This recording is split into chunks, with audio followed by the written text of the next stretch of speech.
Okay, it's big box. The first thing I want to do is just for us to list all the elements of fuse. So let's just do that. Fire them off. What are some of the elements, or the elements, all the elements of fuse that we would need to look at and evaluate? Kids. What do you mean by kids? You need kids there. Okay, good, Monty. I'll put that here.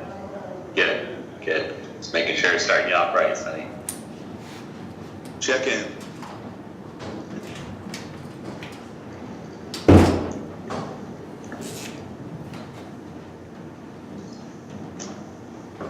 Lessons.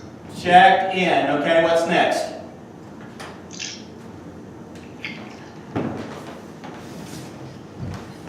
Anybody? Countdown.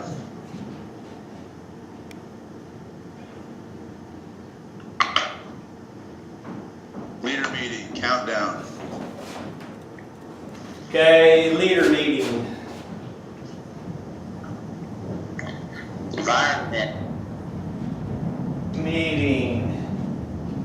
Countdown video, is that what you mean? Yep. Okay. Count down. What did you say, Josh, or whoever? I said environment. Environment.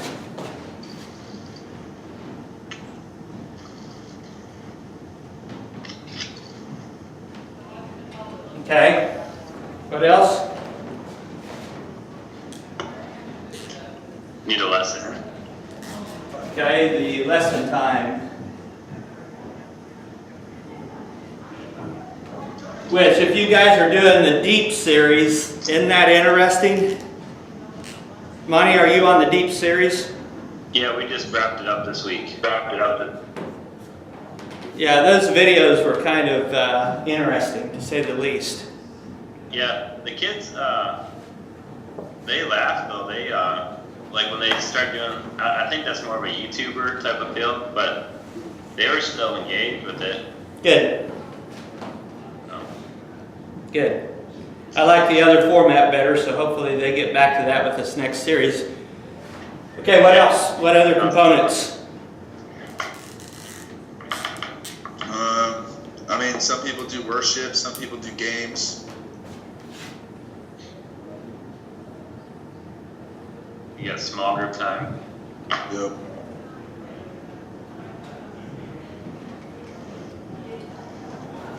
You have communion on there? What's communion? Yeah, offering.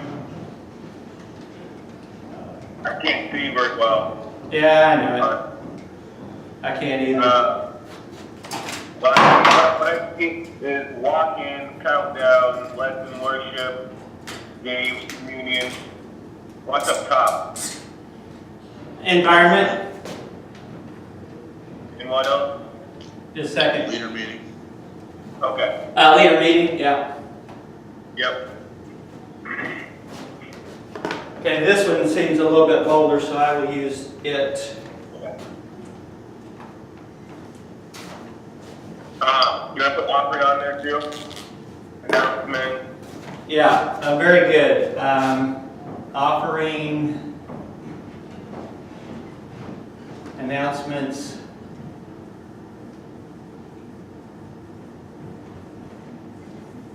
Probably welcome in there too. Welcome. We got welcome. Okay. You got the baptism video. Yeah, I'm gonna put that over here. You count the invitation or the response, the part of the sermon? Okay, response, plane landing. Yep.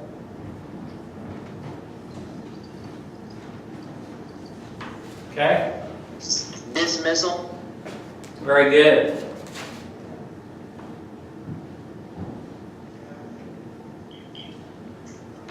Okay.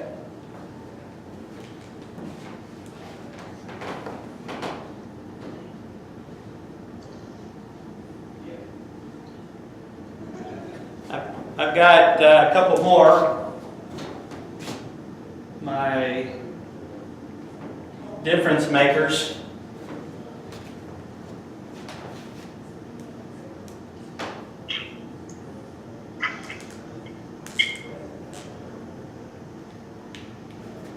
And the other one I'll add to it is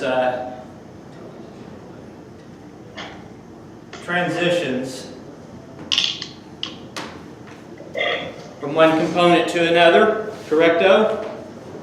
Yep. Okay.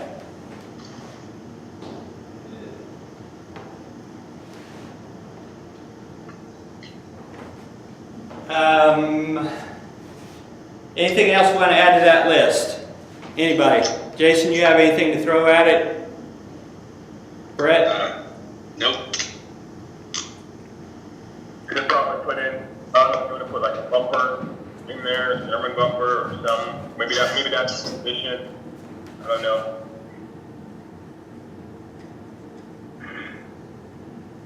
Okay, bumper.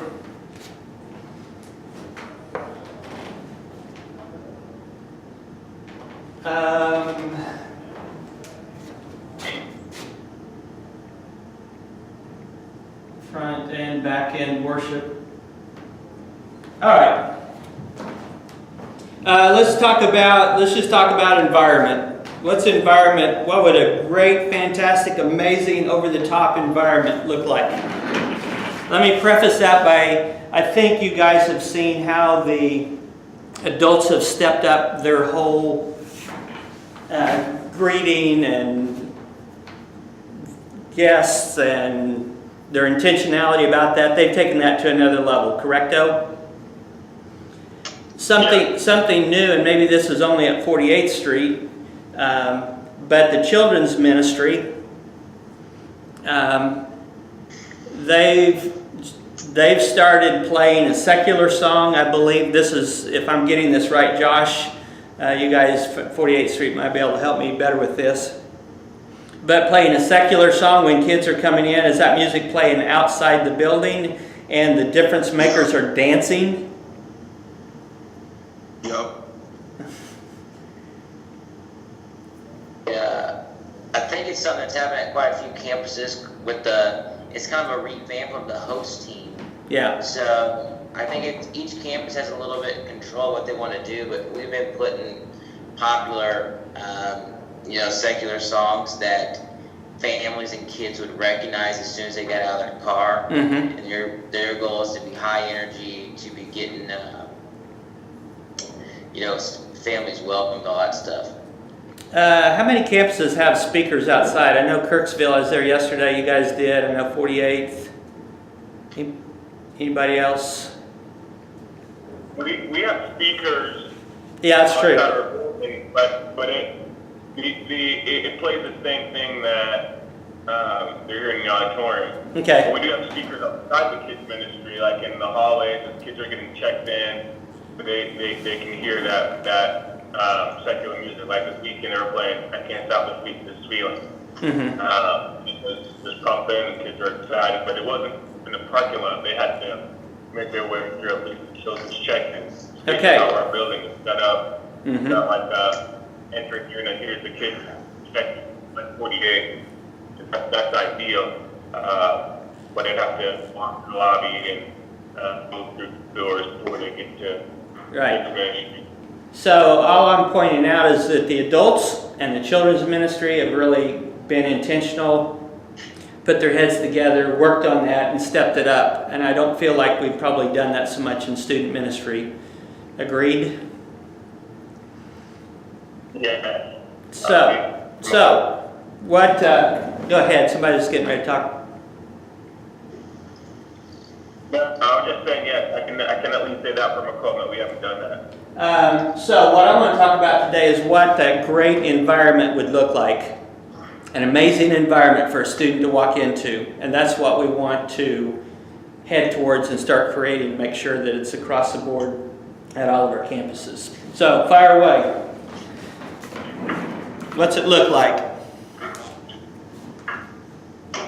I'll remember the speakers wearing their blue shirts.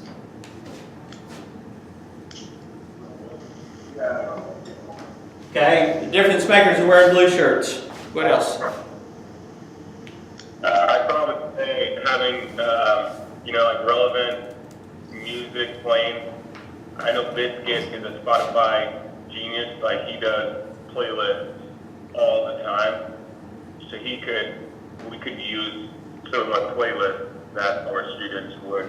I know XP3 does that too, and sometimes I play their playlist, but just getting that music pumping and it being relevant, that helps. Okay, let me ask you this, is it possible for somebody to put together a playlist and that goes out to all the campuses and everybody can just take that playlist and know they've got some good stuff? No. Okay, Yeah, Biscuits, he updates his stuff weekly, and he's got all sorts of different genres okay. of stuff. Okay, so I'll talk to Biscuit about putting that together and getting that. Okay, what else about the environment? Greeters at the door, just as we have greeters for the other ministries. Someone with high energy, someone who's always smiling, laughing, who's gonna not be afraid to give kids high fives, welcome them, make it awkward, be over the top excited that they're here. Being intentional with whoever you put there. Yep. Somebody that's really gonna make sure that the kids are welcomed like over the top. I think good lighting. Like I think about my area, people walk in and get blasted in the face with like school cafeteria lights. It's pretty gross. Okay, what should the lighting look like? How should the room feel? How should the room feel? I'm thinking more like at least like once I get into the conference center, it's not as bad. It's a little more Right. pleasing, but just in that little entryway. I'm thinking like more dimmer, like Edison bulb style, something like that. Maybe not exactly those, but just something that's less aggressive. TJ, are you talking the Edison's in the hallway or in the conference center? In the conference center, I mean, the hallway lighting is atrocious as well, but that's probably a little less realistic. Yeah. I know that the balls flying around the conference center may not be very nice to some of those bulbs. I don't know the answer to this. Do you think a bright, a normal, or a dim environment when they're walking in, the music's pumping? I don't know the answer to it. I think I know what I would want.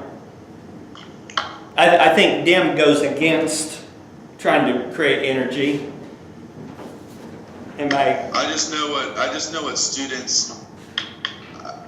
It's not like when you walk in there and there are the bathrooms on both sides and those big lights are beaming down. It's not aesthetically pleasing. Right. Like it is not. Like it does not look good. Right. So the question is, what would look good? Something that is like less aggressive, like not as bright. Right. Softer. Not as big, softer. Yeah. Softer. Now, once they get into the conference room, how do you feel about that lighting, TJ? A lot better. Okay. I mean, not like it's not ideal, but it is like leaps and bounds better because we have a lot more control over it. Mhm. We have the big lights turned off and we have all the can lights turned off. Right. So Right. it looks a little nicer with LEDs from stage. The environment inside is significantly better than the entryway. Yeah, I totally agree. We got those hue bulbs. I mean, we just got the 2 rooms, but I'll change the color on those, like for the countdown, or else they're kind of normal until the countdown hits, and then change the color, like blue or something like that. But then when they walk in, their room, check-in room is lit up for parents and stuff, but Mhm. it's kind of separate from everything else too. Well, one wall separate, but yeah, those hue bulbs are nice. I know Jason's got a different system that's cheaper than the hue, Right. but being able to change color is nice. So Cool. Scott did a great job in Pike County on their room. Yeah. They can have about anything they want there. So what's a good field to walk into as far as lighting? I mean, I know I never want to be quiet. You know, I want movement, and I know I want kids to always know that they're known. Like they should never walk in, like Andre said, greeters and stuff, and not, you know, be welcomed, or walk around wondering what to do. Okay, I have movement, noise, activity. I'm going to put energy.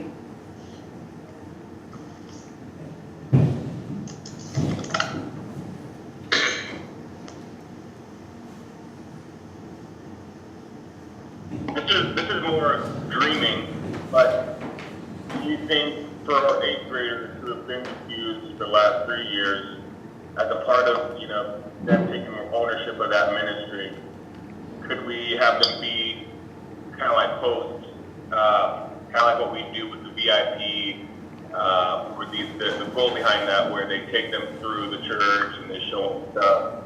So we have some of these kids who've been a part of Fuse. This be a servant opportunity where if a new kid shows up, they're taking that student, they're showing them, you know, everything around the room, getting them acquainted with this faith, and maybe even sitting with them, if that's not too much to ask.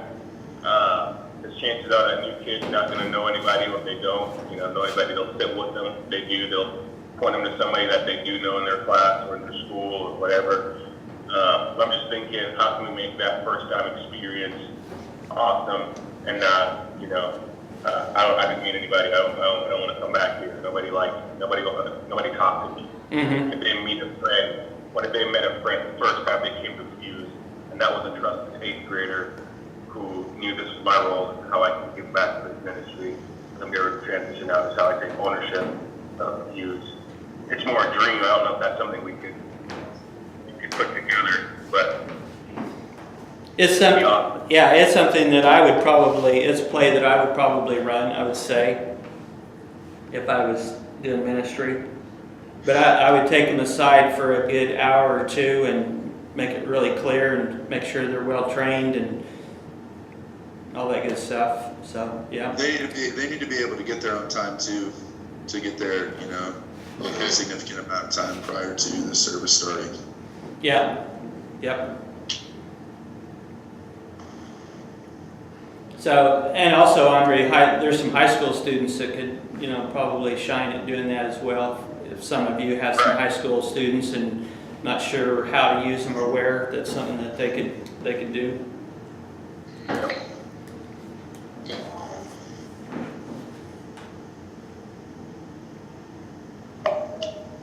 Along with this, what else about environment? I don't want to rush anything. Anybody have anything to add to that?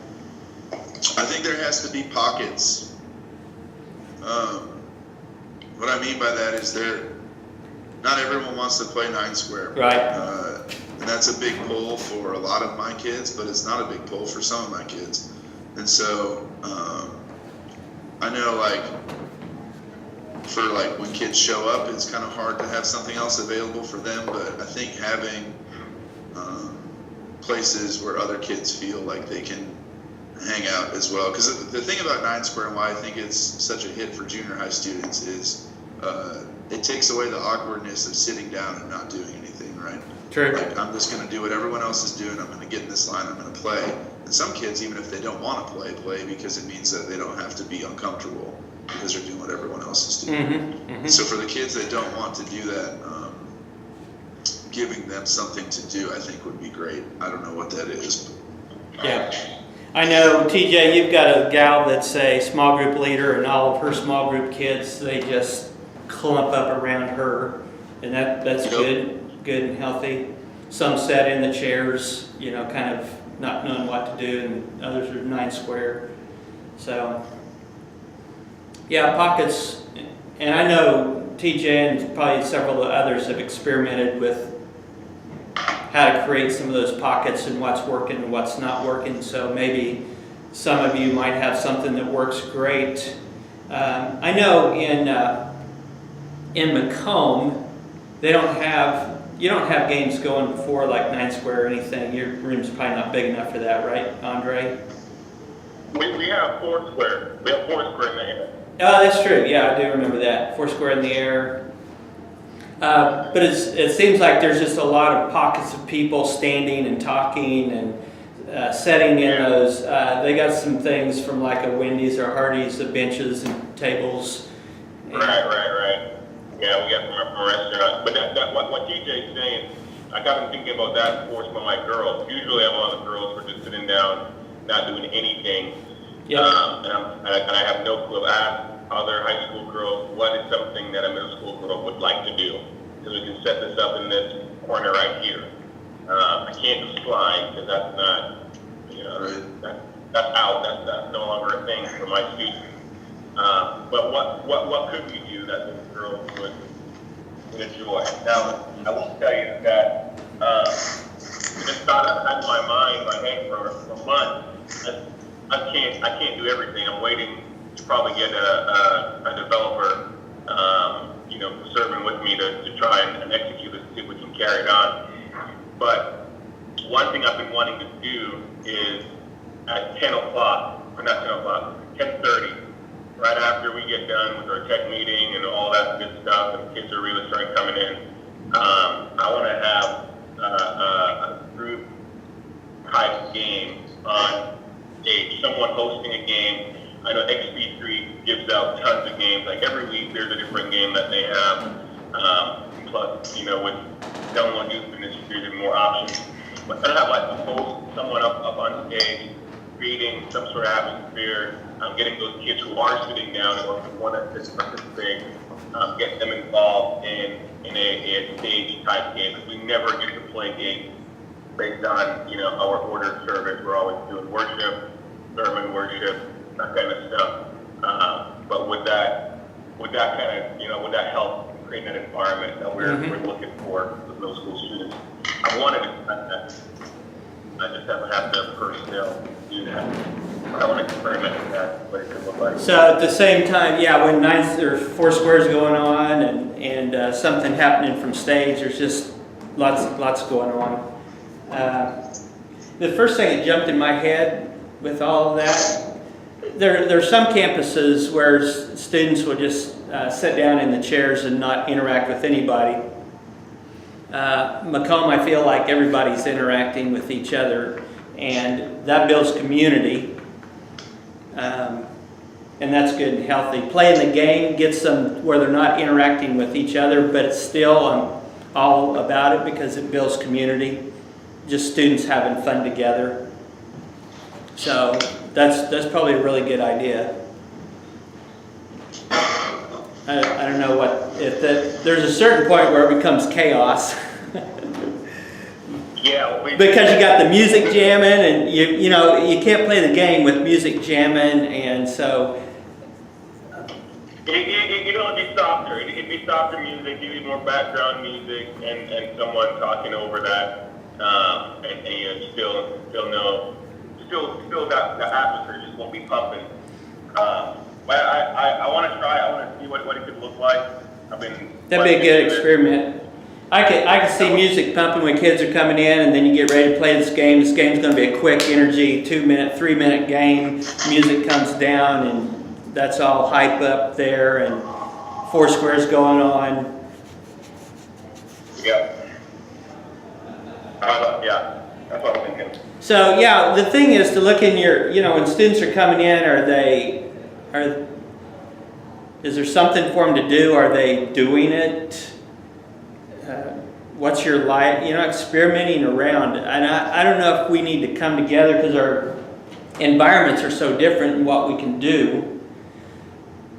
But to decide, how loud's the music, what's the lighting need to be, and that's got to be the same across the board. I don't necessarily push for that. I push for what works, and I think different environments and different cultures, different communities, I think it all works a little different. But you have to look and see if your students are engaging, and if they're not, in a Skype meeting, bring it up, say, hey guys, I'm struggling with this, because guys, I have always been, and I've talked about it quite a bit, the pre-stuff is, I look at that list and I go, what's most important of this list here on the left? What's most important? And I go, they're all important. You think about the body, you've got the ear, the mouth, the nose, the hand, whatever it is. Which one's most important? They're all important. And the whole pre-thing, I don't feel like we get that yet.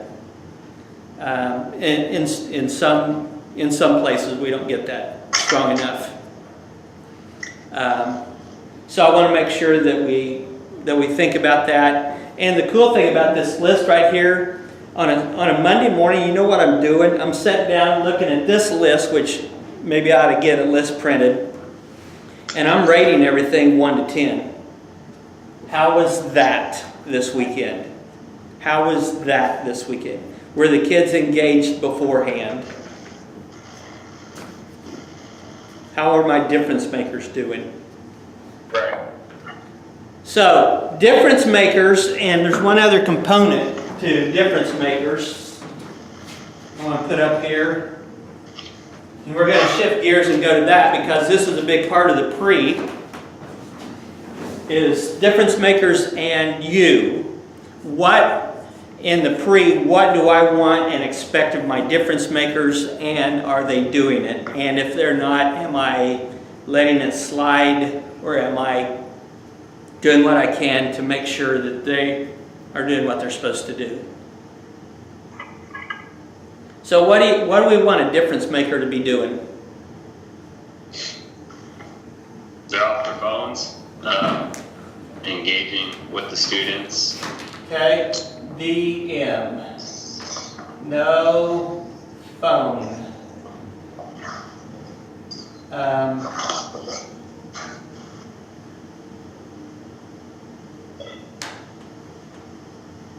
Engage with students.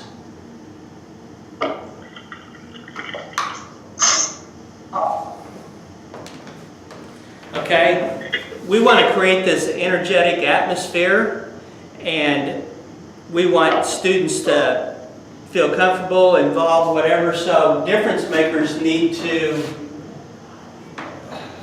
it says engage with students, talk with students, but they need to help create that environment or get students involved. How do I want to say that? What am I saying? Pull students in.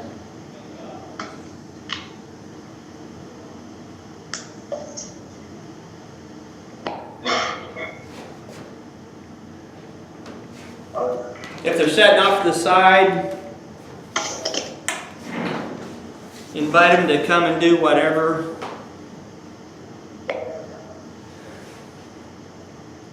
When I was talking to all of the interns, I told them that, you know what, these students have been raped by the world all week long. We have them for an hour. In the pre, we have them for 15 minutes or 20 minutes. And these are my little sheep coming in. And we need to do everything that we can to love on them. Everything that we can to build a relationship. Everything that we can do to help the student. Yep.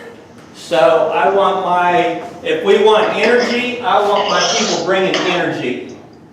Does that work?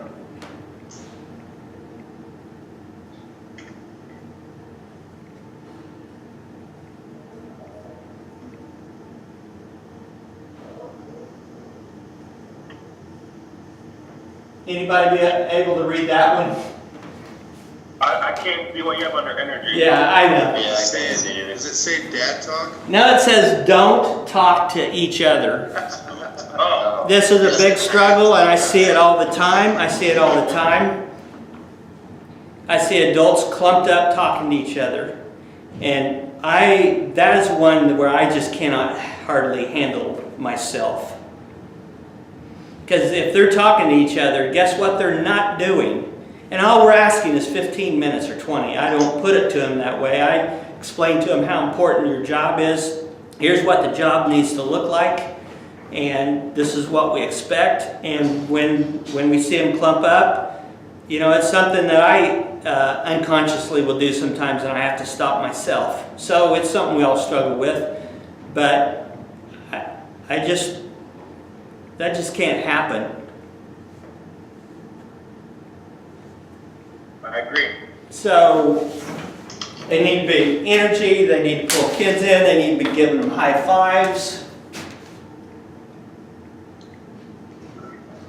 They need to be talking to them. Now, not every, you know, they out at the check-in, they go, how was your week? And then they come in and the difference makers, how was your week? And everybody they come to, how was your week? So, you know, we can't have necessarily a script because everybody will be getting the same question. But talking to, if you see a kid that's usually up and he's down, say, dude, you don't look as sparkly as you usually do. What's going on? You know, and like I say, these guys have been beat up by the world. And they just, you know, we used to, way back in the day, raise sheep, and you'd have coyotes that would attack them at night, and sheep that'd come in all beat up. That happens every week at our campuses. And, you know, I'm going to put down my difference makers. I want you to look at these students in the eye, read them, see what's going on, and have some conversations. I almost feel like, to some extent, you can't project energy on every difference maker.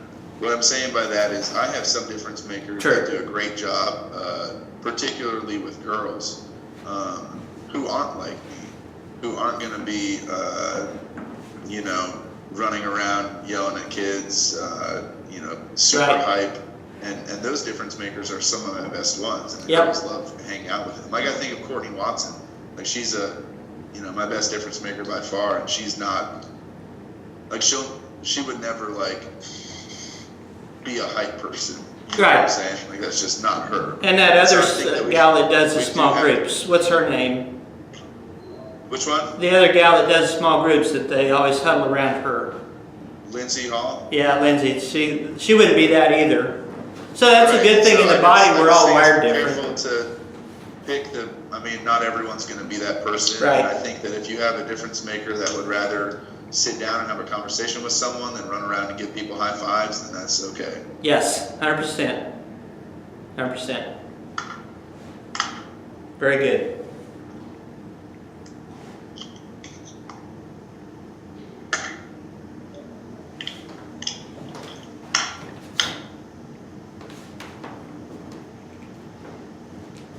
What do you have others go talk to each other? High five and just spend time talking. I know when I was doing ministry at 48th Street, on a Sunday morning, I would guess that I touched and talked to and greeted 200, 300, 400 people. I want to make sure everybody's, I don't want anybody walking through. And I've seen it, they walk in, they come completely into the room, completely ungreeted, and look around and go, well, I'll go plug in over here. So I would, and I always did this, position people. It may not be the funnest place to be, but I want to make sure, I don't want a student, man, can you guys imagine, is there any reason in the world why a student could come in or would come in or should come in and totally not be greeted by anybody? You know, that's just, And, you know, the biggest culprit of that is difference makers talking to each other and getting so engaged in that conversation that they stop doing what they're supposed to be doing. You know, and a conversation lasts 2, 3, 4 minutes before they catch themselves, 5. Yeah, that's a lot of kids walking by.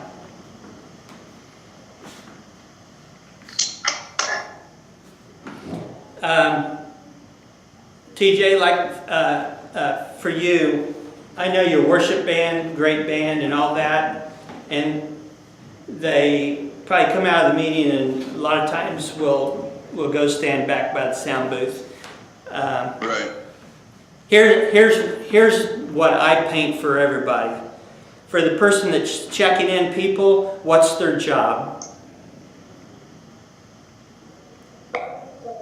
Their job, their number one job, is to love on the students. And while they're doing that, if they think of it, very secondary to that first one, go ahead and check them in if you would. Right. Worship band, what's your number one thing that we need out of you, that God needs out of you? We've got students that are coming in here hurting, and we want you to go out and just love on them, say hi to them. You can do that. Engage them. See, so you're saying that their primary job would be loving on the students and not leading worship? That's probably a little bit of a strong statement. But for all my other ministries, like coffee ministry, your number one job is to love on people and give them some coffee. As a bulletin person, your number one job is to love on people. Think about it. Give them a hunk of paper. So I want to instill that in people that, yeah, you're here to lead worship, but at the same time, there's more that you can do. And I don't want to talk out of both sides of my mouth. Your regular difference makers are the ones that need to be making the difference. Yes. Worship band, it'd be great if they did. These are the people that they're leading to the throne. And it's like I'm going to stand back here because I don't want anything to do with you people. And then, I'm going to get on stage and now I'm going to lead you. Right. Kind of thing. So, I totally get it. There are just sometimes where, like, let's say I have someone new back there playing guitar for the first time. I'm not going to expect him Right. to go. Yeah. sit No, down I'm and with you. junior high students, I'm with you. Something like that.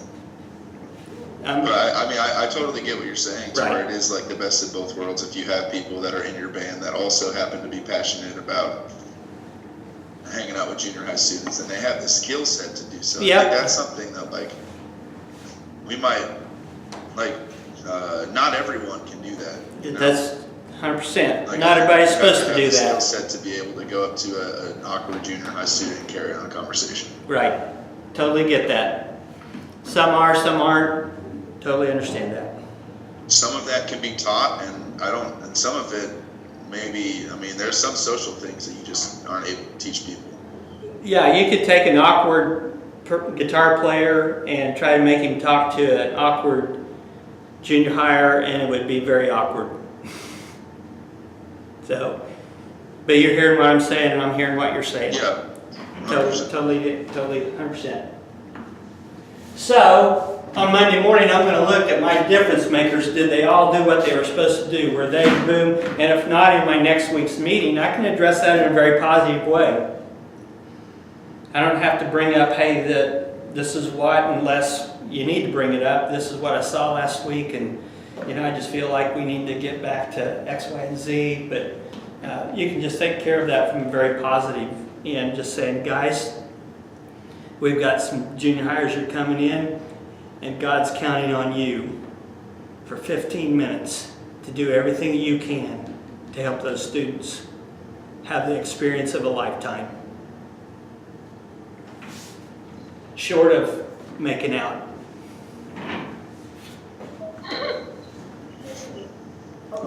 Way short of making out.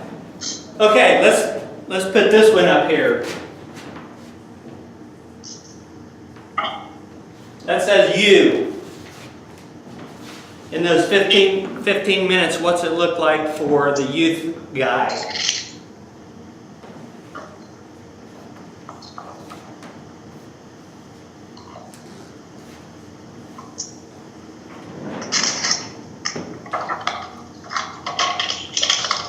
Can we just make this be that?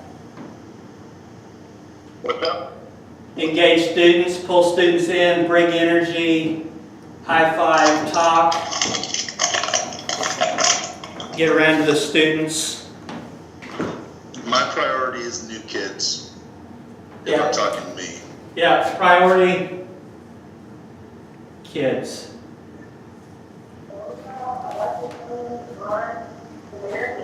I want to put second priority as difference makers because if I see difference makers clumping up or something, I can go and. But TJ, that's 100%. We can put together a flashy program and we can do all of that and just be completely void of the kid side of it.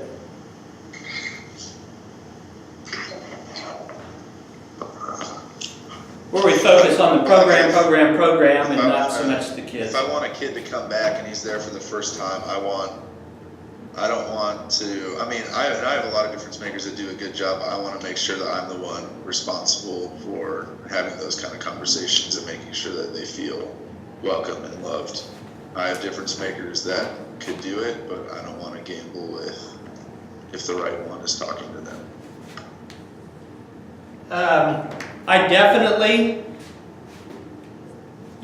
where youth guys, where should you be located during this pre-time?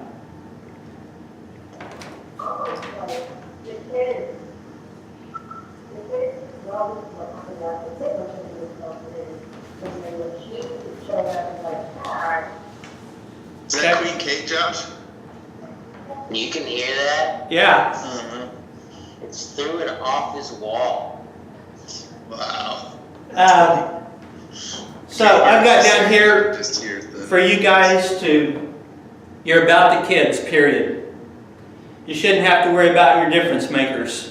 But I'm keeping an eye out on how everything's going. I'm not oblivious to what's going on around me. I know what I want the environment to be. I know what I want my difference makers to do, and so I have to be sensitive to that. I want to make sure that I model to the difference makers what it looks like.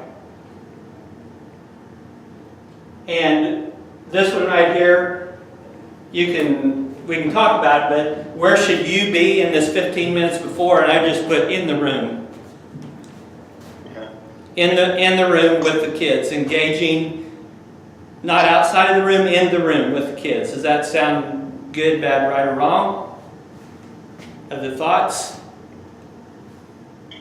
It sounds really good, Sonny. Let me ask you a question. So this is like kind of a different school of thought here, and Okay. it kind of comes back to some of the stuff that I heard from you guys after you returned from, was it Philadelphia? Okay, When yeah. you went to Philadelphia. Their youth guys, they said that the majority of their interactions were with adults. So their job isn't to interact with the kids, but it's to interact with the adults and interact with the kids. And just kind of with transitions that have been going on at 48th and kind of where I'd love to get, just be out of necessity, not necessarily out of what my desires are, is have it to where my difference makers are good enough at being me prior to the service to where I'm able to be in the lobby recruiting, doing things like that. Now, I'm not there right now at all, but that's a different school of thought, and so I just kind of wanted to get your thoughts on No, this. I'm way good with that. I'd say that's how I did ministry. My difference makers, I could be gone and they would have, I just knew that the week they wouldn't even know I wasn't there. Now, of course, I love students, so I got around to all the students, and because my leaders were doing everything that they're supposed to do, I was free to go wherever I needed to go. But I want to go where I'm going to do the most good. I'm going to be with my sheep. I want to build relationships with them. So, totally hearing what you're saying there. But like I said, I don't think any of us are at that point Right. yet. So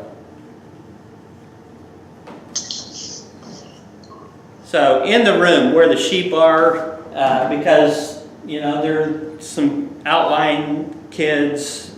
They're just different. Some need pulled in.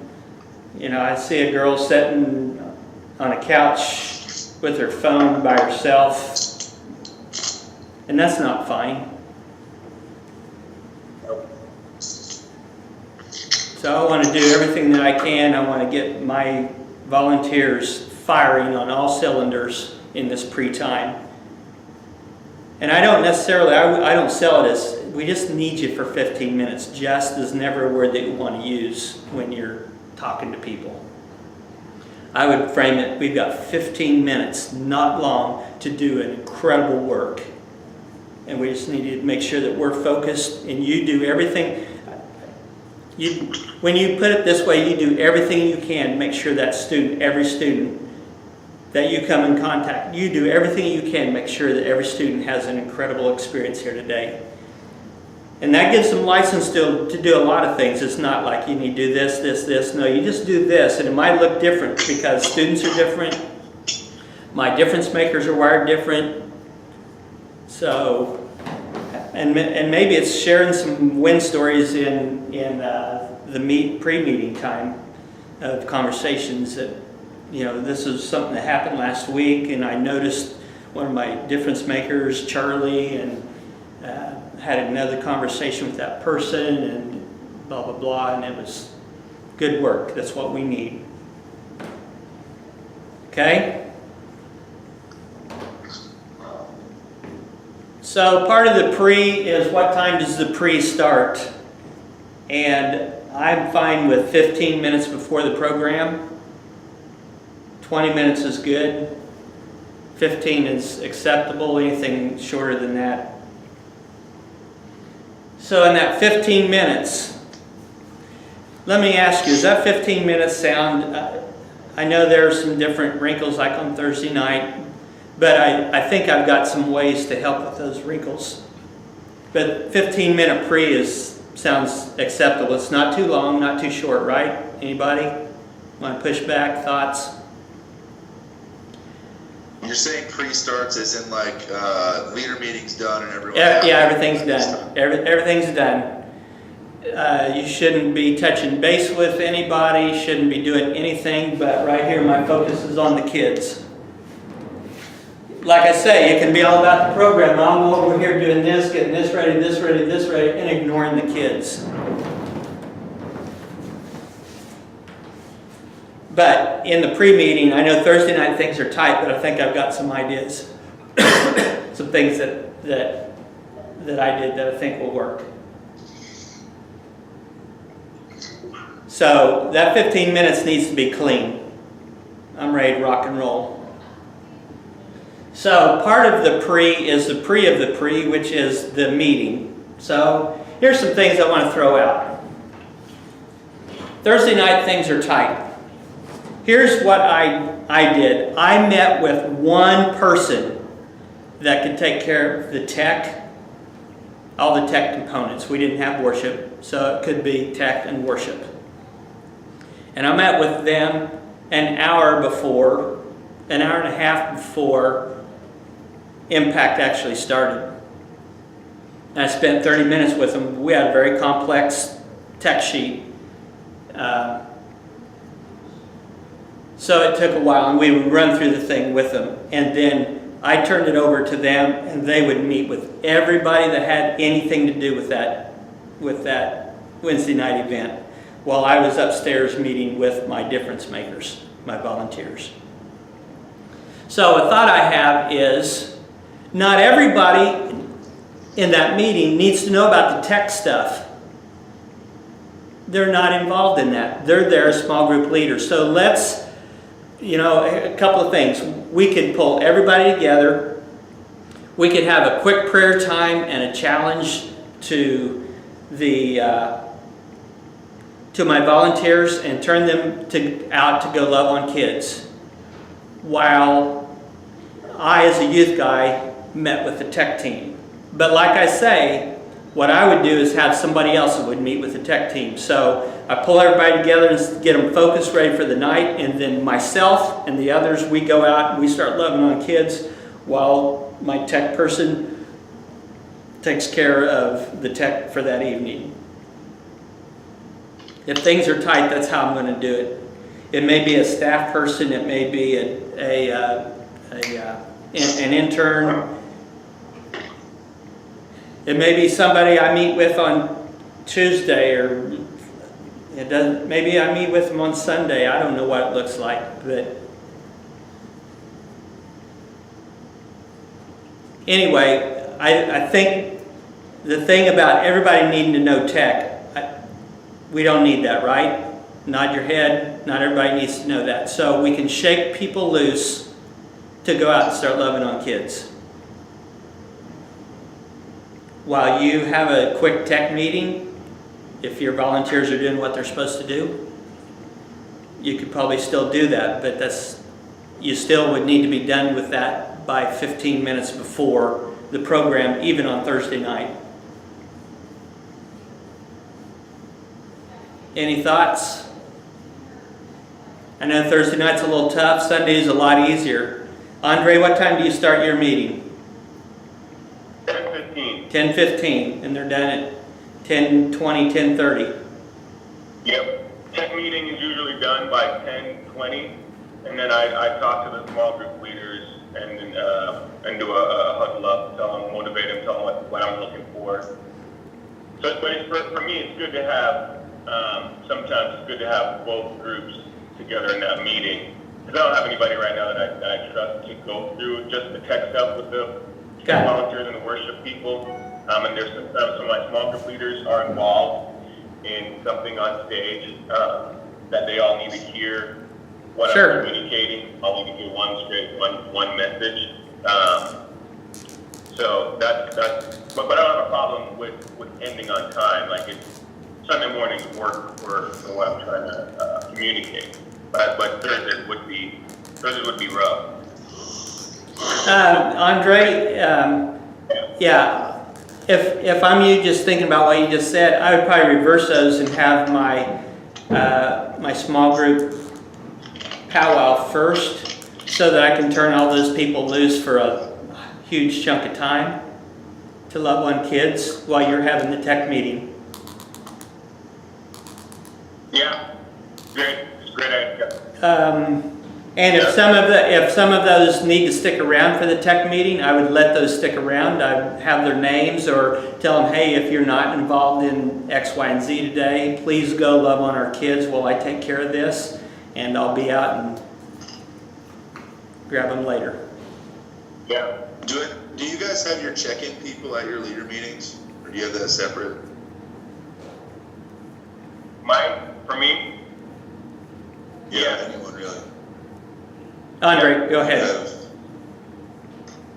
I do. We don't, the only kids we have that check in before my meeting ends are difference maker kids who are already at first service.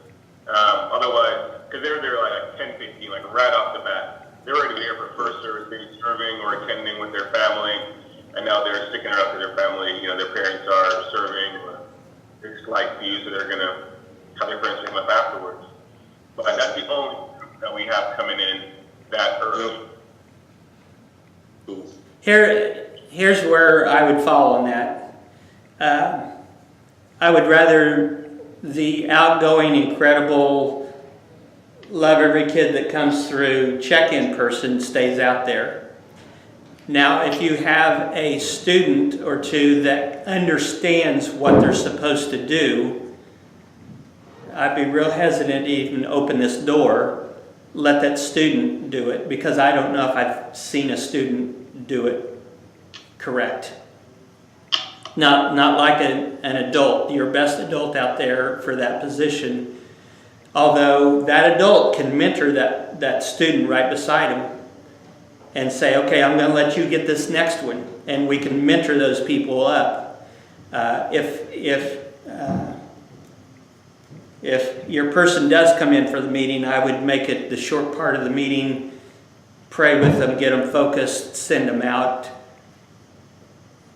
3 or 4 minutes, a lot of students can come through, and I've seen some really horrendous things in check-in that don't work. Like a student that comes up, and if a student's there and the student says, how do you spell your name? Okay, I got it, you can go in. I've seen that way too many times. not even a greet, not a smile, not a how you doing, is glad to, nothing. And that's just unacceptable. So we have great check-in people, and they can raise up students, but they have to raise them up. And they have to let the student do it with them watching, just, you know, how you mentor someone.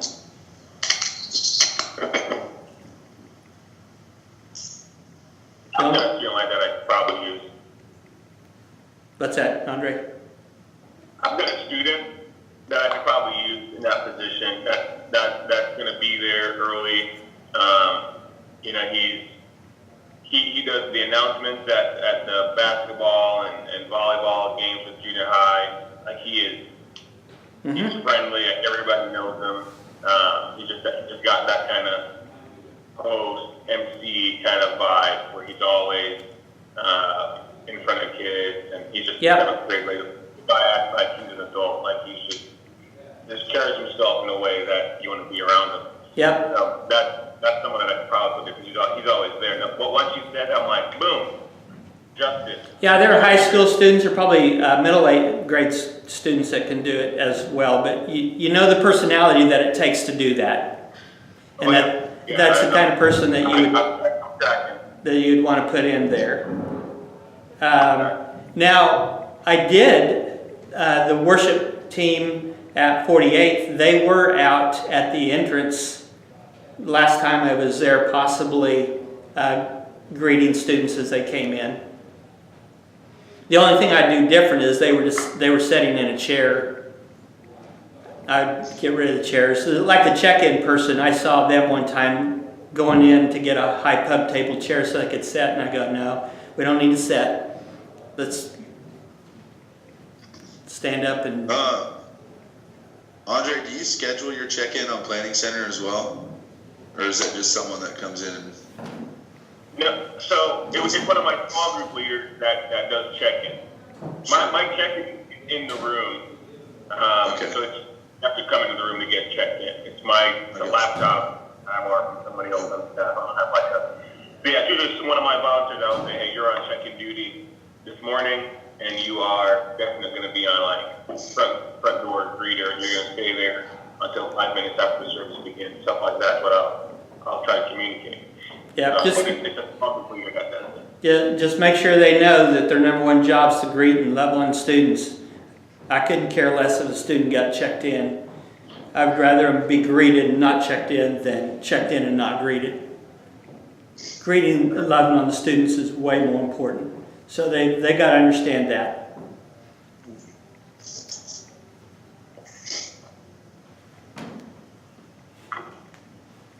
Any thoughts about any of this so far? Hey, Sonny. Yes. Can you hear me? Yeah. Okay. For my situation, it's a little different. Our check-in is downstairs on the other end of the hallway. Totally understand that. Any thoughts or suggestions on what I maybe could do? I mean, because it's just a horde of kids trying to get in. Yeah, I don't know what check-in because I'm usually upstairs. I don't hang around the check-in. I know it's in the lobby, way away from your place. Do they have volunteers that are helping people check in, or do the people just come in and check themselves in? They usually have one of the kids volunteers kind of stand around just to help out because sometimes those computers mess up, but usually they have somebody there. Not always, but I would want to observe the greeter that's there for a while, or have somebody observe them and make sure they're doing what they should be doing, and understand that it's about the people, right, and how they need to greet people and greet my students. Right. So I'm probably going to look at that. And some of them, I mean, some of the junior hires, they know what they do. They know how to check in themselves. A lot of them just do. Sure. I think they just go in there, they'll log in real quick, click their name, and they're checked in. They just take off. Yeah. They come upstairs. So I don't know if they all get greeted. If somebody greets them. I don't know if anybody does. Sometimes they just show up. Yeah. Up there. I'd probably put eyes in the lobby. I'm a student.